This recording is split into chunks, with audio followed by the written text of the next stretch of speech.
Hello there and welcome back to Honest Thoughts, and today we're talking about the Minecraft movie. I saw the movie in theaters yesterday and I thought I'd give my honest thoughts about it. This is a new series on the channel where I just shoot my honest feelings off about a series that I like or a movie that I like that doesn't really get covered on the channel. So if you're new here, be sure to subscribe and like the video if you enjoyed this format. So my history with the game of Minecraft is that I played it a lot as a kid and I mostly played the creative mode. I wasn't a big fan of survival. So when I heard Minecraft was getting a movie, I decided to keep an open mind about it. As I said, I saw it yesterday and I thought it was good. I thought it was a good movie. So when the trailer for this movie dropped a couple of months ago, it was bad, like very bad, like Sonic the Hedgehog 1 levels of bad. You know when they had the ugly Sonic thing? This is that for Minecraft. Like they had the ugly animal animations, like the CGI didn't look great, and it was just, it had many things that weren't lining up with the game, so it made people go, I don't know about this movie. I think it shocked a lot of people that it was live action when people were expecting it to be like the Mario movie where it was like completely animated, and that should have been the preferred format, but I already knew it was live action going into it, so I wasn't that surprised. Now yes, the trailer was bad, but there have been bad trailers to good movies before, like recently Transformers 1. That had a terrible trailer, but the movie was excellent. Like I highly recommend that movie. So let's go over the good of the movie first. First off, it looks amazing. Like seriously, the trailers did not do it justice. Like it really does look incredible. Most of the movie takes place in overworld and it looks incredibly faithful to Minecraft. It kind of has that hyper realistic look to it, but it doesn't take away from the immersion. The monsters look especially great as these creepy, monstrous creatures that look incredibly scary. They also look very faithful to the Minecraft adaptation. Like I thought they were gonna screw it up, but it actually looks very nice. And the fight scenes too are amazing. Like we all know the bar is high for Minecraft fight scenes. Like we saw Minecraft Story Mode, that video game with the incredible fights, and it was just amazing. And this movie was no exception. Like it had great fight scenes. And unlike what the trailer hinted at, they have many nods to the games, like the elytra being a thing with the fireworks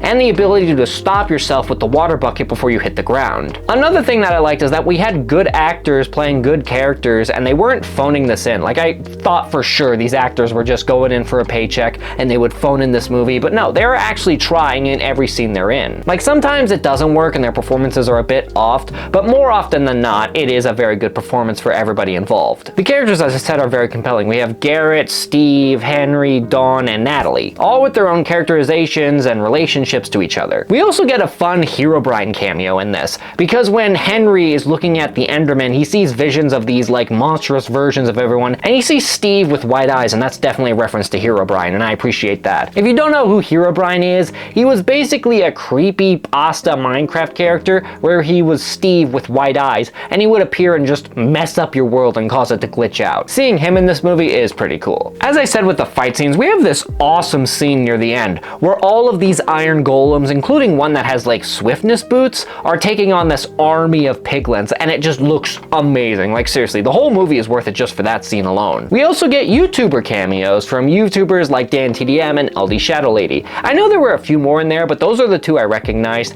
and the two I watched the most out of all of them. My only problem is they don't say anything in the film. Like they're in the background when like Garrett is talking, but they don't really say anything or interact with the cast at all, and I would have preferred that. Like look at FNAF for example. The YouTubers Matt Pat and Corey Kenshin interacted with the characters there, and it was great. The absolute best moment of the film in my opinion is when they pay tribute to Technoblade. If you don't know who Technoblade is, he was a Minecraft YouTuber who was arguably the best player on the platform. He won like thousands of games of Bed Wars and many Minecraft Mondays and many tournaments. He was a great YouTuber with many great series under his belt, and I highly recommend you check out his channel if you haven't already. Sadly, he did tragically lose his life to cancer, and everybody has only nice things to say about this guy, and I hope his family are doing okay. In this movie, they pay tribute to Technoblade because in the movie, they're all walking through a village and they walk past a pig that has a crown on his head, which is Technoblade's skin. So when Henry asks, hey, who's that guy? Is he somebody important like a king? Steve says, no, that's not a king, that's a legend. And I thought that was an amazing tribute to him. Because think about it like this, Technoblade is now immortalized in this Hollywood film, like forever. Like people are gonna go back to this film again and again after it comes out on DVD and streaming. So when people see this, they're gonna know who Technoblade is. Like 30 years from now, people are gonna remember who Technoblade was, and I feel like that's incredible. Like it's definitely the best moment in the movie. It was actually recommended by Henry's actor, who was a big fan of Technoblade, and massive shout out to him for that. Okay, we've gone over what I've liked about the movie. Now let's delve into what I didn't like about the movie. First off, something that's just bizarre is this Jennifer Coolidge subplot. Like she plays a character who's like the vice principal and she's like broken up about her divorce and she dates this villager guy in the real world, and honestly, you could have cut that out. Like I have no idea why it was even in the movie. Like maybe for comedic effect, but it wasn't really that funny. It was just weird. The next thing is the villains in this are pretty bad. We have this boring antagonist called Malgosha, who is a piglin, and she's just really lame. Like she has no memorable moments, and I almost forgot about her when the movie was said and done. And she has this minion general who is the absolute worst. Like not one funny line out of him, and I was cringing every time he like spoke. I feel like they could have come up with a more compelling villain. Like Minecraft doesn't have like a rogues gallery or anything like that, but if you look on YouTube with all the fan Minecraft animations and character OCs, there are many more villains that are way more interesting and way more cool than whatever they came up with here. Like what they have is not terrible, it's just bad, and I feel like they could have done more, like they could have done better. The biggest issue I have with this movie though is that literally every single dramatic moment is, I kid you not, a miss. Like a miss of epic proportions. I have never seen this before where every time they go for a dramatic moment, it just misses. I'm not kidding, in almost every scene where they're having a dramatic moment or a character revelation or relationship goals, they are just like missing, like something's wrong in every scene like that. It's either the performances were off or the relationships weren't developed or the editing just cut away way too fast. Yeah, that's the big problem. These scenes, like dramatic scenes specifically, are extremely cut down. It's like they were trying to speed run through the whole dramatic scenes. Like it's so bizarre. Like maybe they wanted to keep the flow of the movie going, but you could have slowed down a little bit. Plus this movie is short. Like I don't think many people understand that. It's an hour and 40 minutes. I think the best way to solve this issue is just to add 20 more minutes to the film where characters can talk and the scenes could breathe a little bit more. What I would have liked more is honestly them being in the real world a little bit more, because then you can build their relationships a bit more, because that's the one part that's like really lacking. These characters don't have strong relationships. I mean, Henry and Natalie have a strong relationship, but that's because they're family. The other characters don't have relationships with one another. They don't have connections. They literally met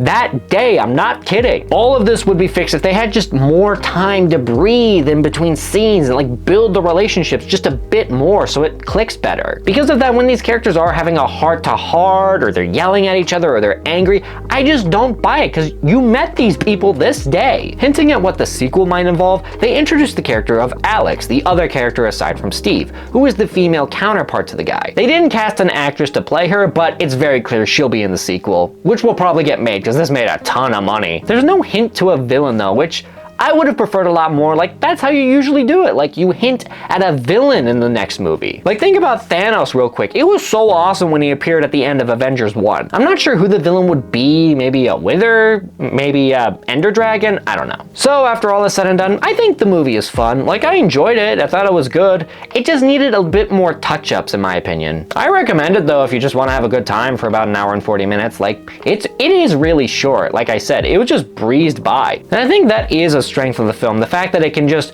come in, have some fun, have some good action scenes, have some fun characters, and then leaves. It just gives you what you want. So I enjoyed the movie, but let me know what you thought about it in the comments below. With that, I'm Rocko from Reamlore. Thank you all so much for watching. If you enjoyed, make sure to like and subscribe. We upload Tuesdays, Thursdays, and Fridays, so be sure you're subscribed so you don't miss our uploads, and I'll see you all later.